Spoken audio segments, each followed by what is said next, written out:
Hey guys, welcome back to another episode of the OT Lifestyle Movement podcast. I'm Rhiannon Crisp, occupational therapist, personal trainer, and founder of OTLifestyleMovement.com. Today we are talking all about farm-based practice and equine-assisted occupational therapy with the director of Barefoot Therapists based in Victoria, Australia, Sarah Munn. Sarah is an OT manager, or she was an OT manager and a pediatric OT when her first child was born with Down syndrome. Her second child was born a year later and was diagnosed with anxiety, autism spectrum disorder, oppositional defiance disorder, and attention deficit hyperactivity disorder. I'm really looking forward to hearing Sarah's story and all the amazing work that she's doing today, because it's absolutely incredible. And I know there are so many OTs who also want to find out different ways of bringing OT into nature and into the outdoors. So welcome, Sarah. Thank you. Hi, Rhiannon. How are you? Good, very good. It's a bit cold down here today in Victoria. I know, we're heading into the cooler months. Yeah. It's such a pleasure to have you on the show today, and we always hit the rewind button to find out about your journey and your story and how you came to do the work that you're doing today. And sometimes this is influenced by a personal journey, and I'd love to hear your story. Like, how did you come to do the work that you're doing today? Oh, Rhiannon, how long have you got? It's actually quite a long story. Even how I got into OT was because I got kicked out of university doing something else. So that kind of put me, and actually joking aside, I wasn't very academic. Although now, at 52, I've decided it's not because I'm stupid, I'm actually fairly bright. But the academic system didn't suit me very well, which is, I say joking aside because I see a lot of children like that, coming through our service. And so, I do actually reflect on that I wasn't very good at school, and I did get kicked out of university for failing exams, which was hugely life-changing. So at that point, at, the ripe old age of 19, I ended up getting my first job in healthcare, working with adults and children with, learning disabilities, intellectual disabilities, but they also all had some kind of psychiatric or behavioural challenge as well. And I did that for 3 years, then went off to do OT. And then ever since I qualified as an OT, I've worked in paediatrics. And obviously, as you get more advanced in your career, you tend to move up through management. So I did end up managing, quite a big team. And then, as you've said, I ended up having 2 children, both with autism, ADHD, all of these letters after their name, one also having Down syndrome. So very different children, and there's me on maternity leave, traipsing these 2 little ones around therapy services, and there wasn't much available. There wasn't an awful lot of choice. There was no NDIS funding. They're 11 and 12 now, but and there was me on the other side of the service, kind of, I was 40 and 41 when I had my boys, so I was an experienced human being, and I might be kind of there with a new grad therapist trying to be patient and kind, but kind of going, come on. So what are we doing? So what are the goals? And it was like, I was finding it so hard to be just a mum. So all of that, and it all seems a long time ago now. But basically, my job, my local job for the health service didn't really support me to stay and go back part-time or anything like that. So I ended up having to leave to care for my kids. Didn't help that my husband had also had a motorbike accident, and so he was in a wheelchair and couldn't get to the bathroom on his own. I had a 1 and 2-year-old, and work said, well, we're not supporting more leave. So I was like, so I resign? So I resigned. Best thing ever. And then I'm English, and I trained with a good friend of mine and lived with her in London before. We both ended up in Australia, and she called me from Sydney and she said, Sarah, they're bringing in this national registration thing I feel like you don't want to have a long break. If you have a long break, you'll have so many hoops to jump through to actually get registered. She said, you'll have to do something. So I thought, okay, I need to see my neighbours. There's kids out there with, you know, challenges, disabilities, whatever you want to call it, and the parents don't know what to do.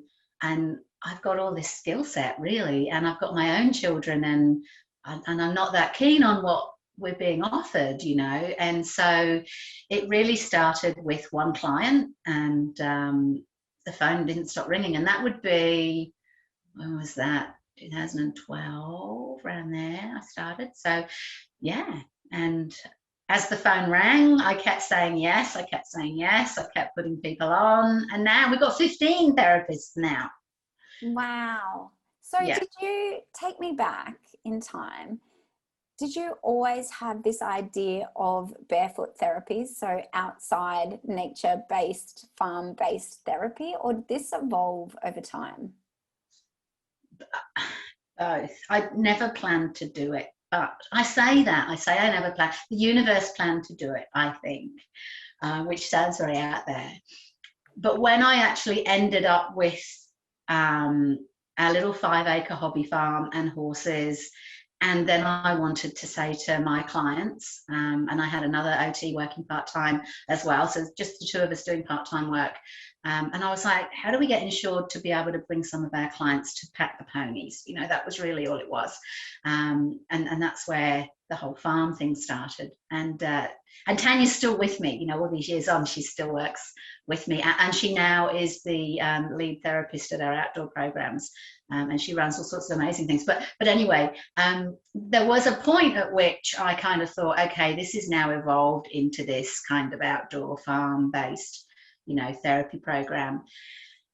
And one day I just had this really vivid memory of, it was just after I'd been kicked out of uni when I was 19, walking down a country lane with a good friend of mine in Devon, and saying to him, I've just got this job working with these people who didn't have the right services for them, and they were in and out of institutions and stuff. And I said to him, wouldn't it be amazing, right, if you had this like farm and there were therapists there, and kind of the people ran the farm, you know, the clients kind of had ownership on running things. And so, and this conversation just dropped into me like this memory, and I'd completely forgotten about it. And I was like, oh my God, I put that out there, you know, when I was 19 years old, 20 years old.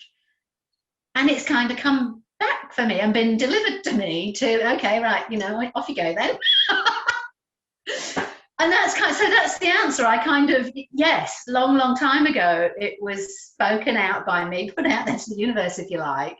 And then slowly, it crept up on me. I never, ever sat there and thought, I want a big practice. I never sat there and thought, I want a clinic. I never sat there and thought, I want to run a therapy farm. I never thought any of that. I just thought, the phone's ringing, these children need some help. I need another therapist to help me. I need another therapist to help me. These kids need to be outside. These kids need to be running around my farm. And it just, so it, you know, it just happened. Yeah, fabulous. I think that's fabulous. It's really organic, really organically. You were a pediatric OT prior to having your children. Once you had your kids and then you found out that they had certain needs, did that influence your OT journey at all? And if so, how? I'm sure it did. I'm sure it did. And I don't know how calculated that. Well, I'm a very intuitive person. I kind of, you know, I kind of roll with it and flow with it a bit. So I don't think I sat there and thought, okay, you know, what do my sons need? What do I need as a mother? Not in the early days, I didn't. Now I do. And I think I did, you know, I worked in all sorts of different settings in London. You know, I worked in community, worked in schools, in mainstream, in special schools. And then I was the senior therapist in neurosurgery and neurology at Great Ormond Street Hospital for Children. So I saw all sorts of kids from around the world. They would go to there for neurosurgery or whatever. So I kind of had a lot of experience of different parents and different children to draw on, and quite a clinical background, as well as, you know, the kind of community doing the home visits and stuff. So I had quite a lot to draw on, and none of it really was what I wanted for my family or myself, you know. And I think that did make a difference, was, and this is pre-NDIS, I was like, I've got a son with Down syndrome. He's going to need some kind of support for the rest of his life. What do I want it to look like? And I remember going to a psychology appointment, and it was in, you know, they do it a lot in Australia. They have, you know, the sort of converted house, you know. And I went in, and it was really grubby, and there was like dirty net curtains, and, you know, a stain on the carpet, and an old couch that you get, you know, free on Gumtree. And I was just like, looking at the price we were paying privately at that point to try and get an assessment to get him to, you know, for school. And I just remember thinking, how unvalued do I feel here? And I actually remember feeling quite upset, thinking, you can't charge all these people. We know you're full. We know you've got a few different psychologists working here. And it's actually quite grubby and not really offering value. So when I ended up with a few of my own, you know, we ended up with myself and my part-time OT Tanya, and then we got another one full-time, Kristen. Shout outs to all these wonderful people that have helped me over the years. And we set a little clinic up down in town in Rosebud, and we wanted it to be a little bit brighter and a little bit nicer. And it was a tiny little space, and we couldn't do much with it, but we tried, you know, we tried to make it a bit more funky and a bit more that people would feel valued if they walked in there. And now we've got amazing premises now where the clinic is. You know, it's really beautiful. It's in a really rural setting. It's got, you know, big cathedral ceiling, and, you know, it's really beautiful. And you look out the windows and you can see paddocks and horses and all sorts of stuff. And then the other venue we have is actually at my home, you know, where we've got another little, you know, set of stables and things. And so I think that I remember being pivotal. Don't undervalue people that are doing it tough already. Lick of paint, new curtains, not hard. And so I think that was a kind of a metaphor for very deeply wanting to value that, you know, if you've got a child with something like Down syndrome or cerebral palsy, this isn't a quick bit of intervention where you're going to sit in the waiting room for, you know, 6 or 7 sessions. It's a lifetime. So yeah, that definitely made a difference. And I often will try and bring this into supervision. And, you know, we obviously have, you know, younger therapists that are coming up in their career, and always just bringing it back to, you know, no, that family's not being difficult. That family is struggling. And that's part of our job, is to be, you know, be there for that and provide for that. So yeah, anyway, that's a long answer. No, it's really good. And I'm really interested what your quote unquote clinic looks like, because it sounds very non-traditional. It sounds very non-clinical.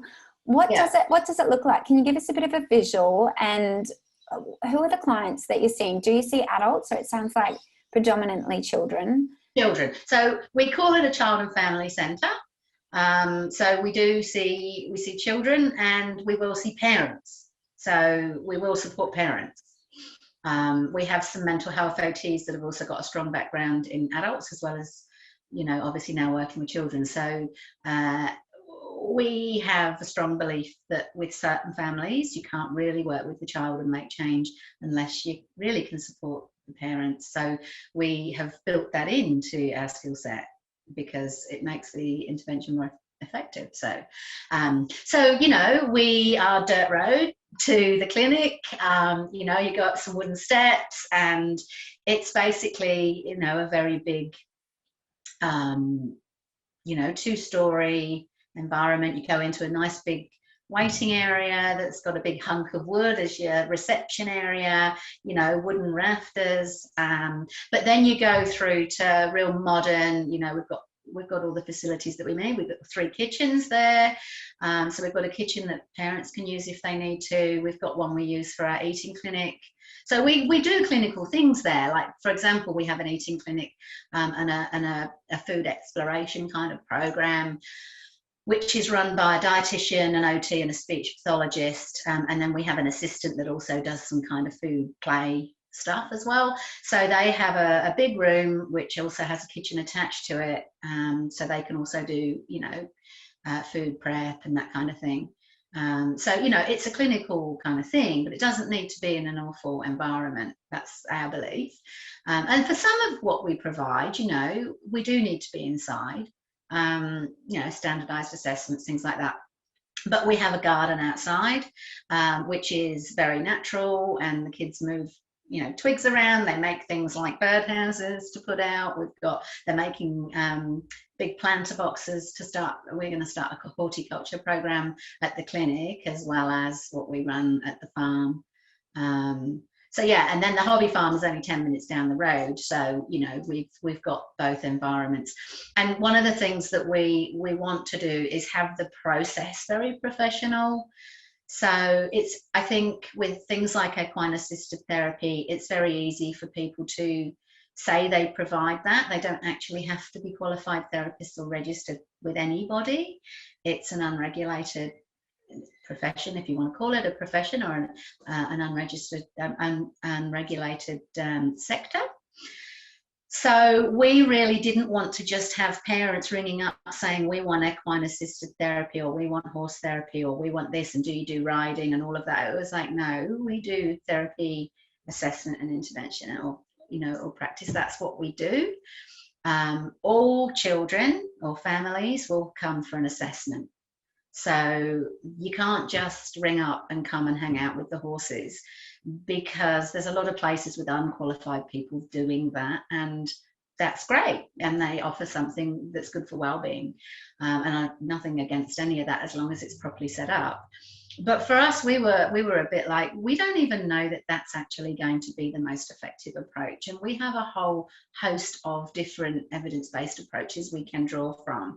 So the fact that they like animals may be a good enough reason to have them, you know, come to the farm, but it actually may not be, because if their main problem is, you know, handwriting at school that's causing the anxiety, that's causing the this and the that and the other, it may be that we need to do some handwriting practice and use a co-op approach, you know. So we kind of try and do a proper assessment, and then work with the family on what's going to be motivating, what do they need to do, what do they need to do first this term. Is it equine assisted therapy or animal assisted therapy or a farm-based program, or is it not actually? Is it actually something different? So we want parents to have choice, but we also recognise that with 15 therapists, we've got a lot of expertise there to help them choose the right thing, rather than just, you know, oh, we saw something on 60 Minutes for kids with autism and horses and it's amazing. And it's like, yes, it may be, but let's actually start. We're therapists. We start with an assessment, right? Not a service, you know, not, well, we will only do this. So that's like, I was kind of, you know, trying to express to you before, that it's not just, well, we do equine assisted therapy for anyone that rings up. We don't do riding, we don't do mounted, we don't feel that we need to do that to reach the goals that we're going for. So yeah, so, you know, let's dive, if we can dive into those two different things. So there's the farm-based practices that you talk about, and then there's also the equine and animal assisted occupational therapy. Yeah. Seeing as though we're on sort of the equine therapy, let's continue to dive into that a little bit deeper. Yeah. So can you just talk to us about what is equine? Is it equine assisted occupational therapy? Because I know there are different names around this as well. Yeah, that's probably a whole nother interview. Look, it's really complicated. There's equine assisted therapy, equine facilitated therapy, equine assisted learning, equine facilitated learning, equine assisted psychotherapy. There's so many things.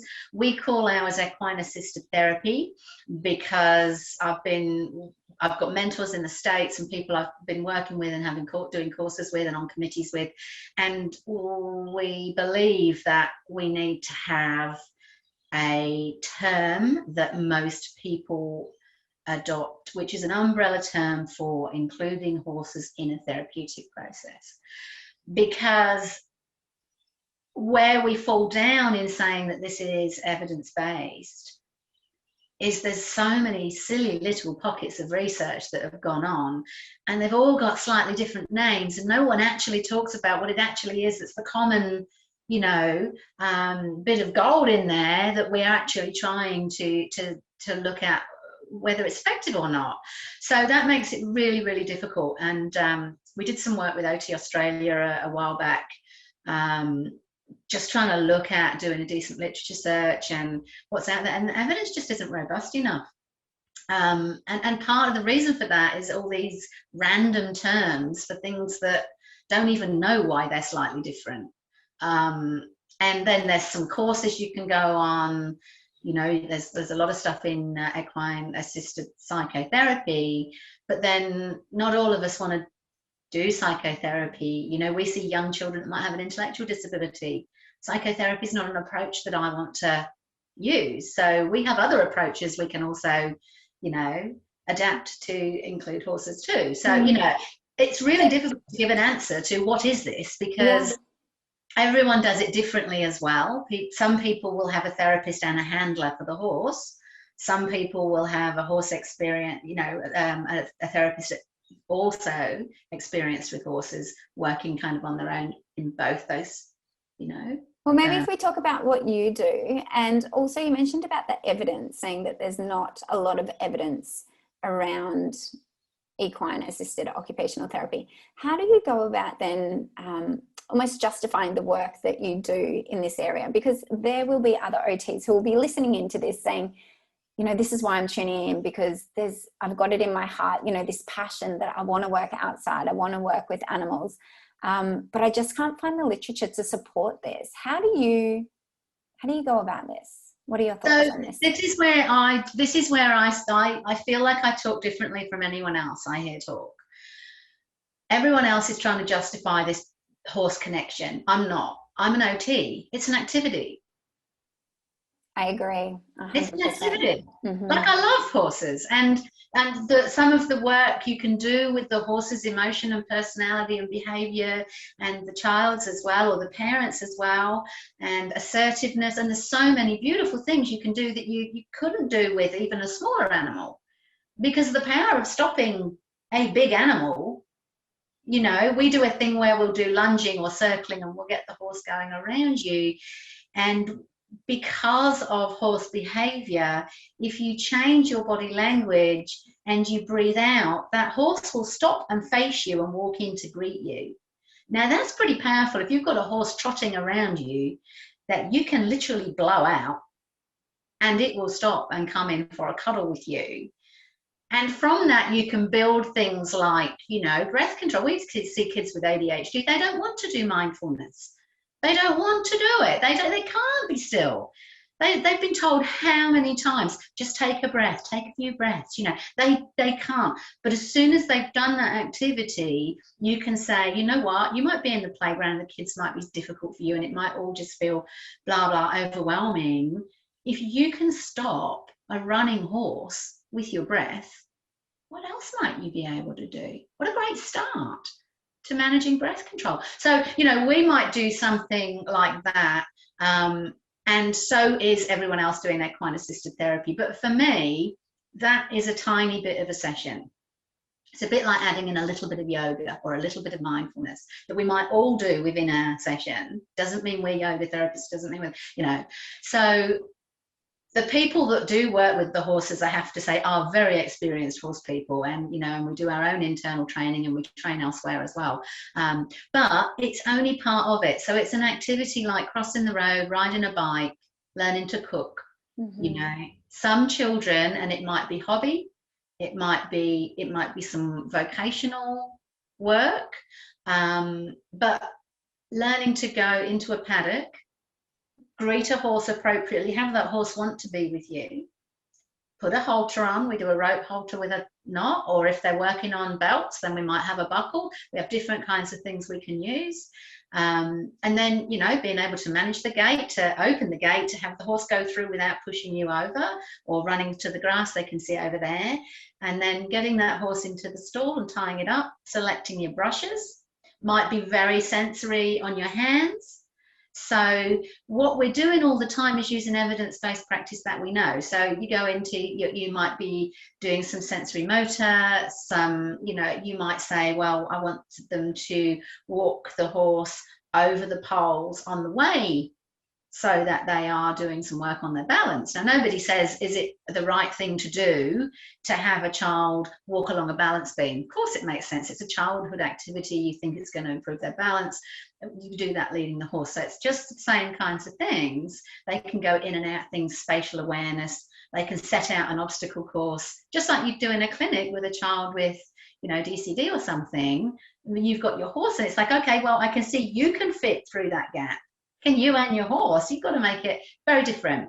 And then, you know, you get into the sensory stuff. So if you've got a child, for example, that has really disordered pain pathways, maybe because they were born very premature, maybe they had lots of pinpricks and lots of tubes and all of that kind of stuff. So they might have turned into quite a hypersensitive, you know, with all these fear responses to things like prickly hay. And then you can bring in a bit of your cognitive behavioural around, you know, I know this feels really, really awful for you, but you know that the hay can't hurt you, you know, and what do we do with that feeling, and where do you feel that feeling, and what colour is that feeling? You've got a few sessions right there in can we feel the hay net because the horse is hungry. Yeah, and I love this perspective that you're coming from, Sarah. It sounds like the horses, you know, are really used as a tool to help the child or the person get to their meaningful goal. Yeah. And we have slightly different programs too. So, you know, if, for example, we've got someone who maybe with an intellectual disability goes to special school, somebody like that, for example, they may not need to have, so we have OT and psychology, we have a provisional psychologist as well here doing the horse stuff. They may not need that level of expertise for 2 years, right? Now, and I think with the NDIS funding, lots of people keep going to the same appointments forever and ever and a day. We don't really want that here. We want to be able to say, okay, we've got you to a point, you've been more independent, now you can go to the riding school or something. But with people like that may need to practice, we have equine assisted therapy assistants. So they're very horse-focused people who also have some experience in disability. And so they may spend quite a lot, you know, a lot of sessions saying, actually, this person wants to be able to do this as a hobby or as, you know, voluntary work. You know, it might be a teenager. And so we might have a program where they can come and hang out with the assistants and do some work like that. So we're not blocking all of the therapy time, but equally we're not saying there's no more we can do for you. So we do things like that as well to try and service our community as best we can. Yeah, I can't remember. Do you work with any other animals? Do you have? Yeah, so yeah, we've got, yeah, so we're getting more into the animal assist. So I used to think of it as an equine assisted therapy program, but now, so I run the special interest group with Claire, who she was setting that up from a canine perspective, as you know, from Assistance Dogs Australia, and we do it together. And so I was also working with people on what were the competencies, you know, in Australia around this, and nationally and internationally as well. What are the competencies? How are their standards? How can we use other people's standards into our practice? And that always all ended up being under the banner of Animal Therapies Limited, which is a charity that has attempted to and is actually being really successful in trying to say, what is everybody doing? We want to actually connect service users with service providers, but we want those service providers to have a certain standard.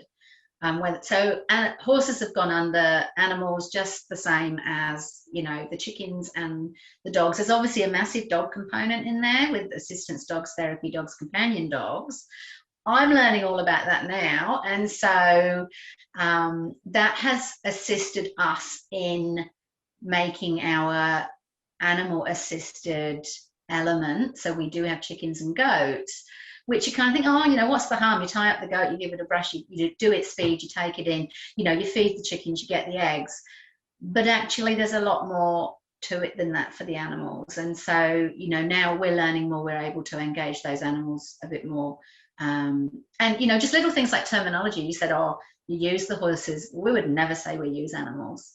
So we would include the animals, but we wouldn't use them. They're not just here for our benefit of, you know, doing what we want to do. I'm in private practice making money as well. You know, it's we don't use them for that. So there's a whole lot of terminology in there that people have to get their heads around if they want to be taken seriously in the industry. And a whole load of standards around, you know, positive training and stuff.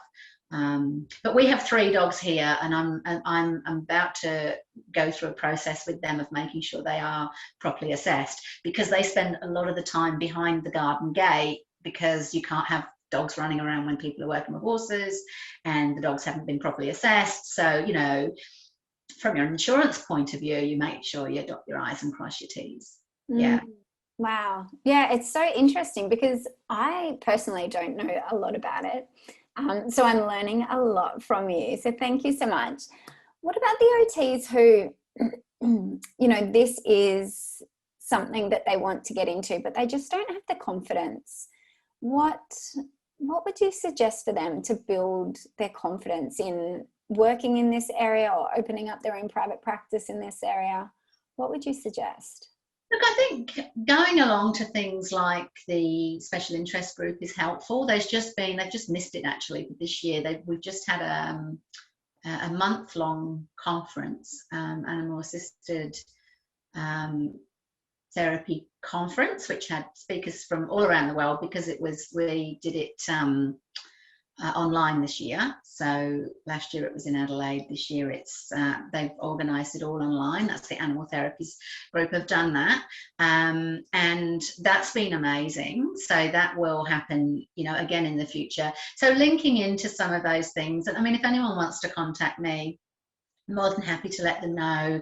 You know, there's all sorts of closed Facebook groups and things like that. And I can do coaching as well. I do have some OTs that I've done coaching with who've either got a horse or want to get a horse, or want to use, you know, sort of the local riding school, for example, as a venue to take clients. So people that are properly experienced in horsemanship and ground skills, you know, I'm more than happy to help them. And then you might be careful what you wish for. You might get an influx of emails. I know.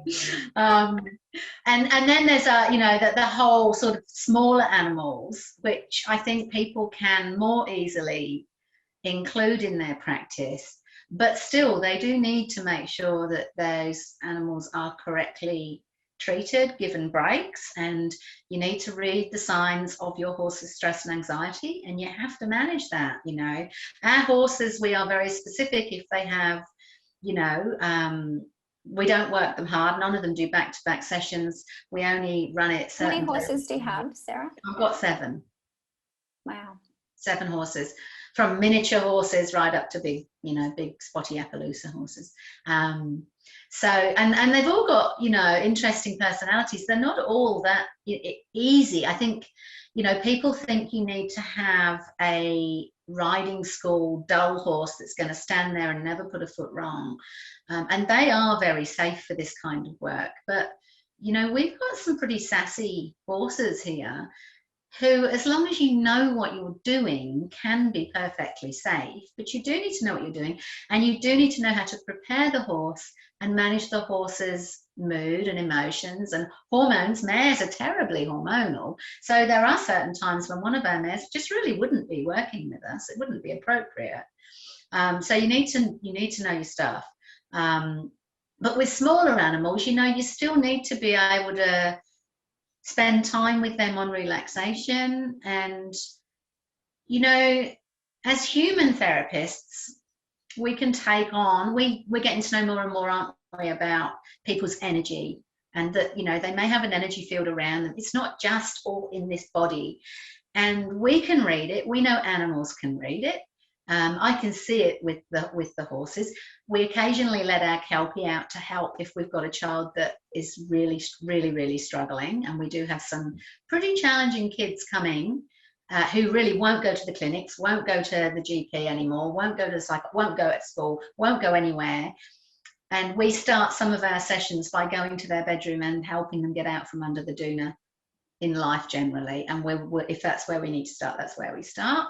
And we end up with them at the farm, and then we're talking about getting back to school. And that's a long term, can take a couple of years for some of the children. But our Kelpie can pretty much spot the kid that needs the help, and she'll just go and sit next to them and wait for them to give her a pat. And then we've got somewhere to go there with should we get her something to eat, would you like throw the ball, and do different things. So we know the horses can read and the animals can read the people. But what people need to remember if they want to do this work is, as human therapists, we get supervision, we get time to debrief. If we get a lot of someone's baggage on us and we feel that, we know we need to go home, have a shower, go for a run or a walk or have a glass of wine, whatever it is we do. We know how to manage that. With our animals that we're just going to put back in a paddock or back in a cage or back in wherever they live, we actually can't ignore that. So you can't just back to back, you can't your sessions and then go home. So there's all sorts that needs to be considered to do it well. Interesting. So interesting. What about if we have a look at the farm-based practice now, like animals aside, what do we do? What's farm-based occupational therapy? What would this look like? What does it include? How are you working in this environment? So we've got a range of programs that we run. We do bike riding. So we get kids that can't ride bikes and we get them riding bikes. And so yeah, we've got the signs and sort of bollards and all sorts of things that we put out for them, and then that can go then to a community-based outdoor program. So it might be the therapist goes riding on the bike path with the child and a parent. So we try not to start and end it at the farm. We try to take it to the community if we can. But yeah, bike riding has been a favourite one. That's always got people waiting to get into that program. We do a preschool group, which is lots of hide and seek around the trees and playing we've got a pile of sand and a pile of dirt and somewhere that we can, make cubbies out of sticks and that kind of thing. So it's almost like an outdoor kinder program, that one. And that's run by an OT and a speech pathologist. We have a nature program. So that's not really including animals. In fact, the therapist that runs that's allergic to animals. So she likes the outdoor programs. So yeah, so that's we follow some of what Brom and Painter does around. We've done some work with her just around what the evidence is for that. So that is an evidence-based nature program, because we build it on the evidence that she knows about, because that's her area. So yeah, that and that includes lots of time outside, and for some children it might involve some research, it might involve some sticking, it might involve putting things in a book, or if you've got to do handwriting practice, writing about your leaves, or it might include some art, but very much nature-based program. And then yeah, we have the psychology sessions, the OT sessions, and then it's also available, this week one of our senior speechy, she's got a child that's really not engaging in anything in the clinic, and so she just said, can I just bring him to the farm when it's quiet? So she's coming when it's quiet, when there's not much going on, and just to try a different environment and see if that helps to motivate him. And it may be that that's an ongoing thing, it may just be a way they can improve their rapport so she can go back to the clinic, or it may be that she refers him into an outdoor program. We do kids shed, so we've got a big shed, we've got a builder that works with us who so he gets all the power tools out. So at the moment they're building a new shelter for the goats, so they've dug the posts in and they put the roof on. It's got a slab laid, concrete slab. It's going to have a veranda. The goats are getting bunks inside. It's it's going to be. Hey, is this a program? Is this part of a program, or is this something? Yeah. Yeah. So that's called Building Friendships. That's a group for older boys to use construction, to learn some construction. So that's run with a therapy assistant who's a builder, and one of the OTs runs that group. And then we have similar groups for younger children where they might be doing farm activities or, you know, building things. We had to paint some of our fences, so they got involved in doing, you know, that, so that they might do those kind of things. We try to include farm jobs.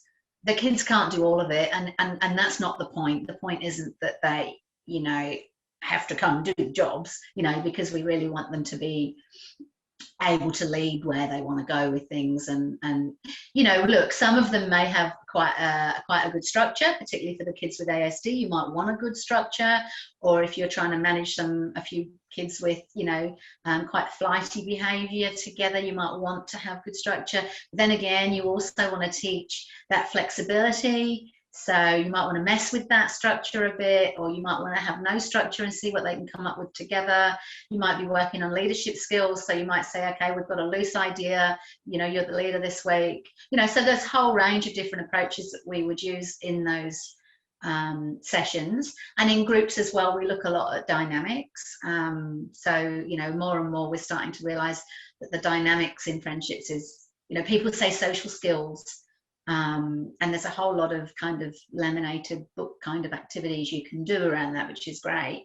But when you're out here using, you know, power tools and shovels and things that can hurt people, you really have to look at those dynamics of, you know, how are you working together, and are you annoying each other, and how do you manage that stuff? So, yeah. I love it. I love it, Sarah. I think what I love about it is that you're really using the real life context of life, and not taking, you know, those textbooks of social skills and giving handouts and worksheets and that kind of thing.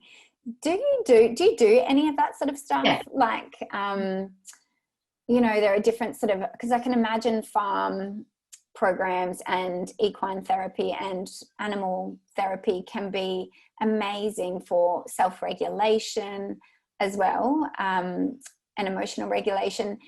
Do you still do conventional sort of alert program and, you know, zones of regulation? Do you still incorporate that in? What does that look like?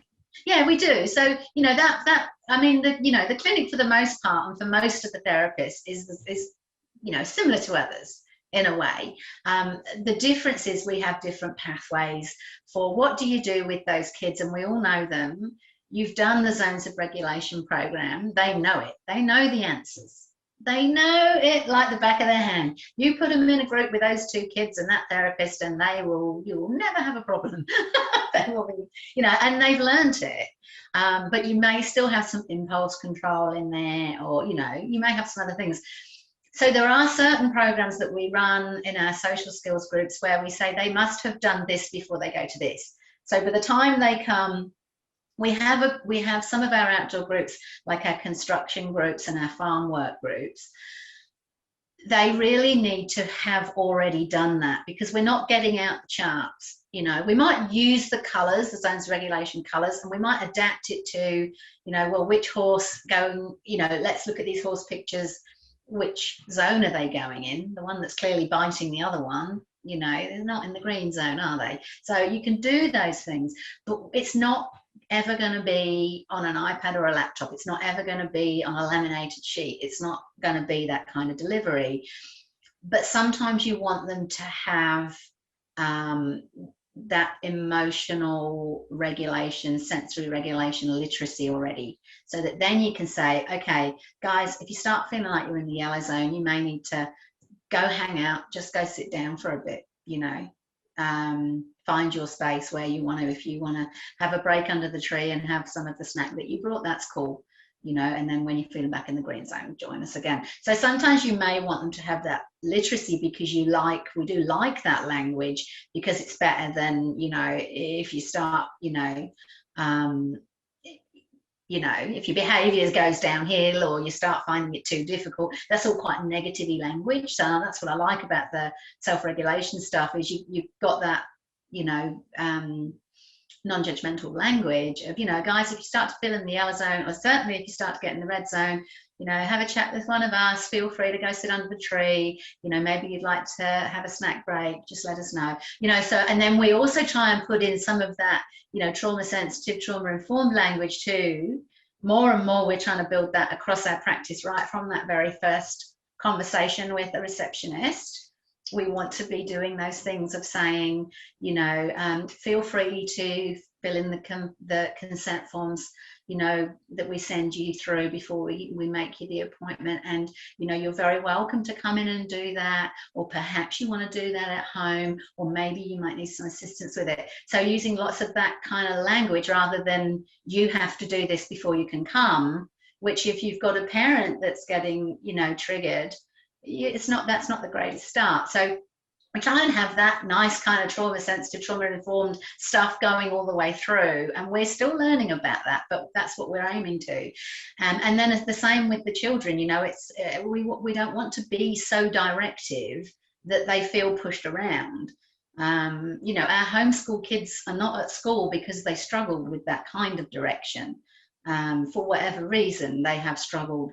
So we can't sound like, you know, that authoritative teacher.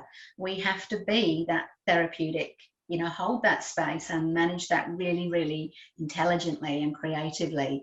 It's a big ask for the therapist. You know, it sounds like, you know, oh yeah, great, you know, come down, we're going to build something for the goat shed. Yeah, wow, great, amazing. But it's not, you know, it's actually incredibly difficult work.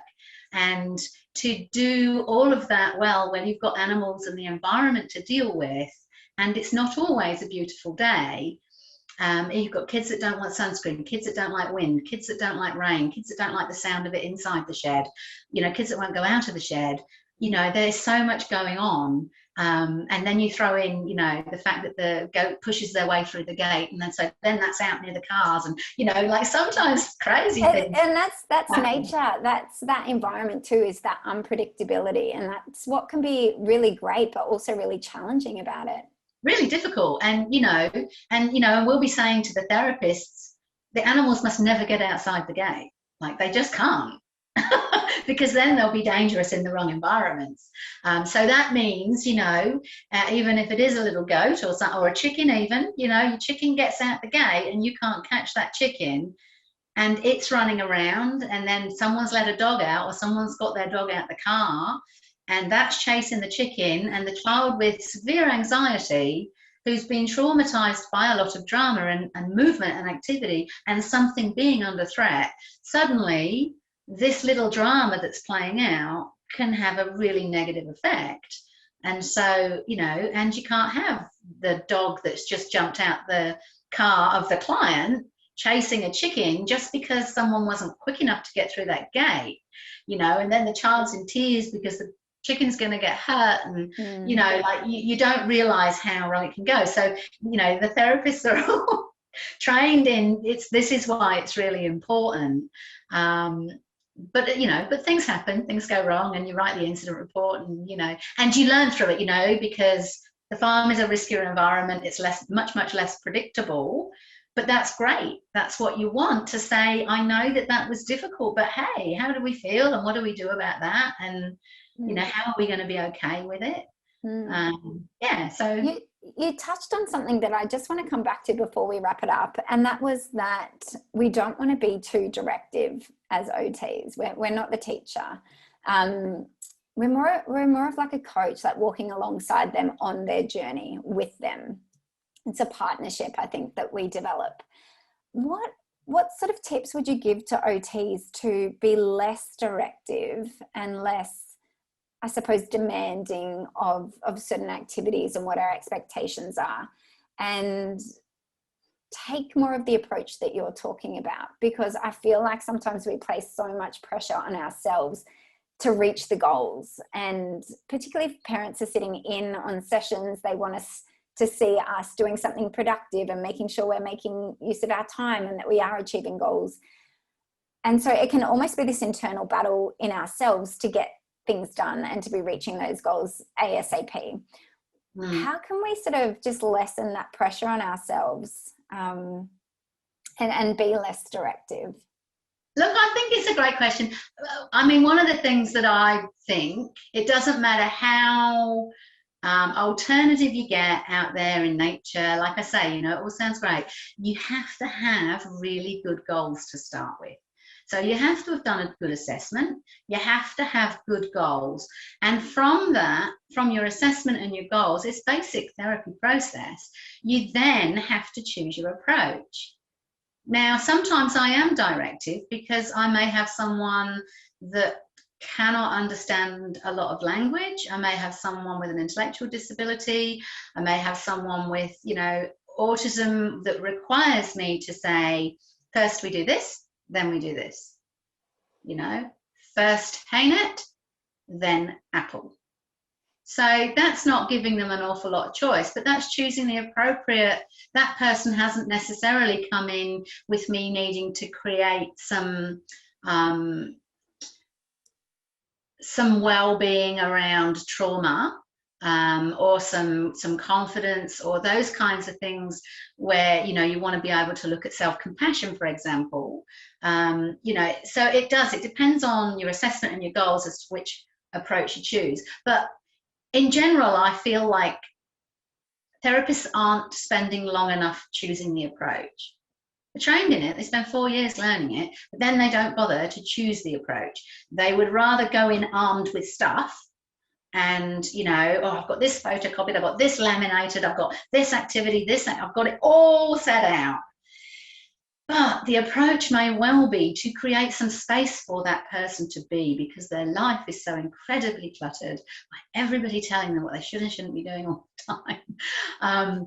And, you know, sometimes I feel people need to go, if the goal is that they enjoy the session, are motivated to come back, especially if you've got someone that's not very compliant, then it's great to have a structured, you know, session and to go through those things, and they may love it and they may do all of that, but you may just miss the bit of well-being, which is them just needing to be, to process, to sit and not have you fill the space. Because we've got more and more and more evidence now around mindfulness. If your therapist isn't mindful and calm, that doesn't mean I've got a very exuberant personality. I'm, hi, how are you? Great to see you. You know, we don't all have to flatten and dampen ourselves down to be mindful. We don't all have to talk in this strange way, and, you know, we don't all have to look like a yoga teacher. We just don't. You know, we can be who we are, but I think it's that bit of being authentic, but also going, I'm being mindful of what you are showing me, not just what you're doing and how you're using it. If it's a pure straight hand function thing, you know, the child's injured their hand and they're coming in for hand function, then that's very different from what most of us are seeing now. Our kids with ASD, ADHD, anxiety, oppositional defiance disorder, or what's the new one now? Something other, defiance something. You know, those are the children that are clogging up our services. And so you need a different approach to that old kind of rehabilitative approach. And you know, yeah, so I think my biggest tip to therapists is be authentic, allow there to be some space, and notice if you, like you said about if parents are in the room, notice if you feel like you are being assessed by the parent. You have to notice. Because otherwise you're just chewing through your activities. You'll get through them in 5 minutes and then you won't have anything left. So notice if you're feeling like you're being assessed, and I think this happens with everybody, particularly with young children. You know, you get a 3-year-old who's absolutely up the walls and you haven't done a lot of behaviour management, or you don't have children of your own, and you're suddenly sitting there, the parent can control the child, you can't. Suddenly you can feel so de-skilled, so unconfident, and you'll be trying to get that child off your waiting list, off your caseload as quickly as you can. But really, what you can do is say to the parent, you know, the first few sessions, I'm going to be using a play-based approach. Say something like that. You know, you can say something like, I want to do a lot of observational assessment because I want to see what you're doing that's successful. So it might look like I'm not doing anything, but I need to see how the child is behaving, how we're responding, how they respond to different activities I put in. So it might look like I'm doing nothing, I'm just giving them a bobbly cushion, but I actually want to see if I place that in their environment, will they choose it or will they avoid it? And I need to see. So I'm not going to make them do anything for the first few sessions. You won't see me doing much. And you can sit there on your laptop putting notes in if you've told the parent that's your observational assessment, and then you get enough information, you watch them run rings around each other, but you're feeding into that by talking and saying, let's just see if we can create some quiet space now. Let's see what happens when we do nothing. We're not even going to speak to each other. Because that's the other thing people will do. If they can't control the child, they'll just chat with the parent. And it might be important, and that parent might have lots and lots and lots and lots and lots of stuff to offload, but that's not a great environment for a child. That's not a therapeutic environment. Everyone's talking about me there and all the terrible things I do. Even if you are 3 or 4, you know that. You're not silly. You know that. So you've got your assessment, you've got your goals, and even after your assessment and your goals, you may well want to be saying, I want to be in this environment with you, and I want to know how this works. This is really important. So, and then to tell the parent what you're doing. I'm not doing anything at the moment because I want to see what they do. And so we're going to be quiet for now to see how he tackles this activity I'm putting in. So there's loads of ways just by owning what you're doing. And the other thing I genuinely believe, and this has been where some of my magic moments of therapy have come, where I have not had a clue, I've had nothing. And I have just sat there and gone, I got nothing, give me something. I'm going to just wait. I am just going to wait.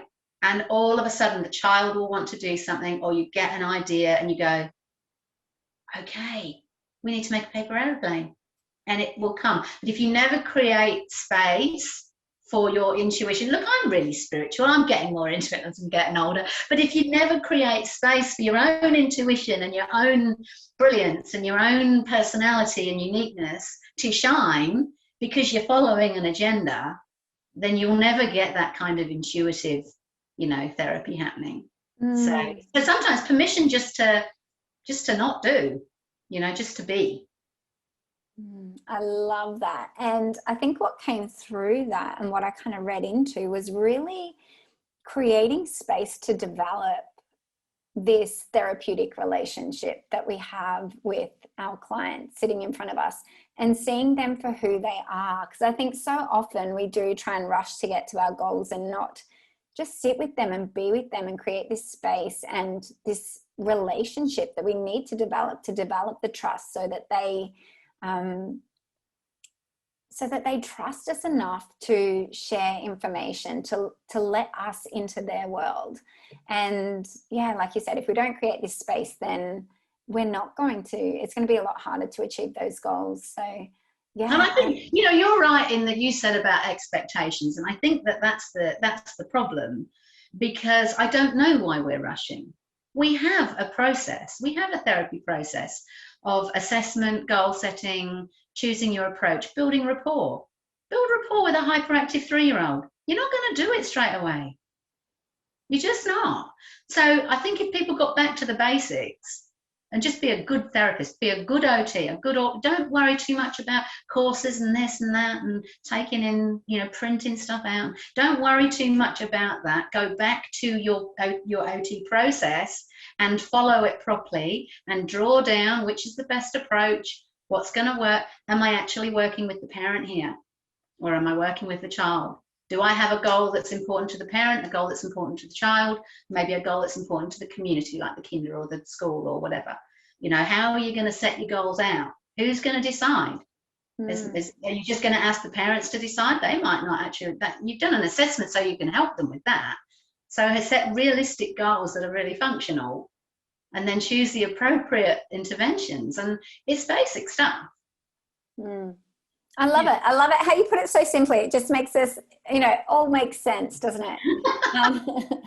It really does. And I think it's just getting back to this. It's just getting back to our basics, getting back to the roots of OT, getting back to foundational stuff that we know, but I feel like we need to justify a lot of the time. So I think that's true. And I feel like if every time someone wanted to go to the internet to look something up, to get a resource, to find a this, that, or the other that's going to fit the goal, if instead they sat in stillness for 5 minutes and took themselves and therapeutic use of self into that space, they would be offering something different and possibly something richer. Because we go down rabbit holes on the internet looking for stuff, and it's like, you know what, when I started out, there was no computers, there was no phone, there was nothing. You know, I could get through the week with a tennis ball and a newspaper. Different activity for every child, but we'd get through the week. You know, like, you don't need a lot of stuff. So true. So true. Thank you so much, Sarah, for your wisdom and insight. It's just been absolutely incredible soaking up all of this. I've learned so much, and there's still probably a million questions I have for you, but we'll head to we've got 3 rapid fire questions. So the first one is, in one sentence, how do you describe occupational therapy? Helping people develop the skills for living. Love it. Number 2, what's one healthy lifestyle habit listeners can implement today? Being mindful before and during sessions. And number 3, if you could only offer one piece of advice to OTs, what would it be? Stop printing stuff out.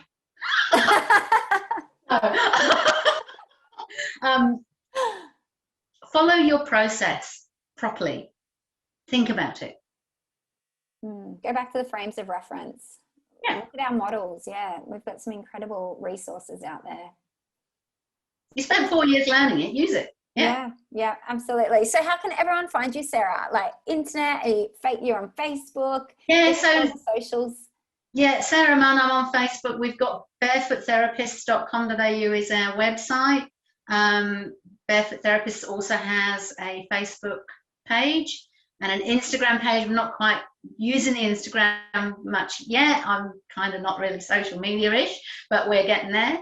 But yeah, no, people will find me, or they can email me. I'm sarah@barefoottherapist.com.au. Yeah, not that hard to find, I don't think. Yeah, no, it does come up in a Google search. So thank you so much, Sarah. I really appreciate your time. And yeah, I look forward to seeing more about what's going to grow in your business and all the exciting programs. I'd love to, if I come down that way, I'm coming to see you, because absolutely, like I said before, it's down in Rosebud has a special place in my heart. So well, you'll have to come and brush the horses with us. It's very good for you. Yeah, very therapeutic. Yeah, absolutely. Thank you so much. Thanks, Rhiannon. Lovely to see you.